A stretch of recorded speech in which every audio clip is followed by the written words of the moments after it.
নদীর দিকে তাকাও একবার, জল কত দূর উঠেছে দেখো। সকালে যেখানে দাঁড়িয়েছিলাম সেই জায়গাটাও এখন ডুবে গেছে। আজ রাতে বড় কিছু হবে। আমার মনটা কেমন যেন ভালো লাগছে না একদম। তুমি আবার ভয় দেখাচ্ছ। প্রতি বছরই তো জল ওঠে, আবার নেমেও যায়। এত চিন্তা করো না, কিচ্ছু হবে না। তুমি বরং একটু ঘুমাও। সারাদিন খাটাখাটনি করেছো, তুমি ঠিকঠাক মতো খাচ্ছও না। না ফুলি, এইবার অন্যরকম লাগছে। রশিদও বলল তার বাপ বলেছে এইবার বড় বন্যা হবে। আমি নিজেও নদী দেখেছি। একটা কাজ করো, ঘরের যা কিছু দরকারি জিনিস আছে সব একটা বস্তায় ভরে উঁচু জায়গায় রাখো। যদি হঠাৎ কিছু হয় তাহলে যেন নিয়ে যেতে পারি। তুমি আমাকে ভয় দেখাচ্ছ। আচ্ছা ঠিক আছে, তোমার কথা মতোই করি। কিন্তু কোথায় যাব যদি সত্যি জল আসে?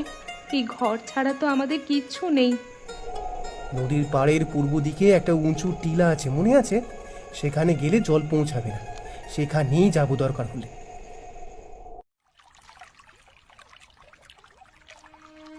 ওঠো ওঠো তাড়াতাড়ি, বাঁধ ভেঙে গেছে, জল আসছে।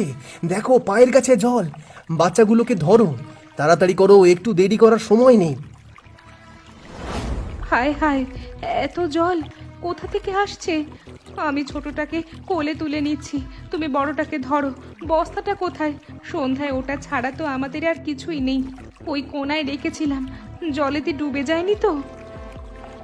দেখি জলেতে ভিজে গেছে কিনা। পেয়েছি, ধরো।